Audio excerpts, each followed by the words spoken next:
నా చేతిలో ఉన్నది నార్మల్ స్లిప్ అయితే కాదు, గ్రాడ్యుయేషన్ కాన్స్టిట్యున్సీకి సంబంధించి ఓటర్ ఇన్ఫర్మేషన్ స్లిప్. మనకి ఆంధ్రప్రదేశ్ స్టేట్లో కృష్ణా, గుంటూరు జిల్లాల పరిధిలో గ్రాడ్యుయేషన్ కావచ్చు, డిప్లొమా కావచ్చు, ఎవరైతే కంప్లీట్ చేసుకుని ఉన్నారో వీళ్ళందరూ కూడా ఈ యొక్క ఎమ్మెల్సీ ఓటు వేయడం కోసం వీళ్ళైతే ఆన్లైన్లో కావచ్చు, ఆఫ్లైన్లో కావచ్చు అప్లై అయితే చేసుకోవచ్చు. ఆల్రెడీ మన యూట్యూబ్ ఛానల్లో వీడియోలు కూడా చేసాం.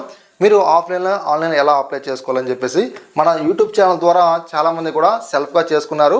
ఒకవేళ ఇబ్బందికరంగా అనిపించిన వారందరికీ కూడా మనమైతే అప్లై కూడా చేసి ఇవ్వడం జరిగింది. వాళ్ళందరూ కూడా యాక్సెప్ట్ కూడా అవ్వడం జరిగింది. చాలామంది కూడా వాట్సాప్లో కామెంట్ సెక్షన్లో మనకు ఫీడ్బ్యాక్ కూడా ఇస్తూ ఉన్నారు. మరి మన యొక్క ఆంధ్రప్రదేశ్ స్టేట్లో ఈ కృష్ణా, గుంటూరు జిల్లా పరిధిలో మనకు ఈ నెల అంటే ఫిబ్రవరి 27వ తారీఖున ఉదయం మనకు 8 గంటల నుంచి సాయంత్రం 4 గంటల వరకు మనకు ఈ యొక్క ఎమ్మెల్సీ ఓటింగ్ అయితే మనకు జరగడం జరిగింది. మరి కేవలం మన యొక్క స్లిప్ తీసుకెళ్తే మనం ఓటు వేయొచ్చా అంటే కాదండి. దీంతో పాటుగా మనం ఎడిషనల్గా కొన్ని మనం ప్రూఫ్స్ అనేది తీసుకెళ్లాల్సి ఉంటుంది అనమాట. అంతేకాదు కొన్ని టర్మ్స్ అండ్ కండిషన్ల కింద మనకు కొన్ని రూల్స్ అండ్ రెగ్యులేషన్స్ ఉంటాయి అనమాట.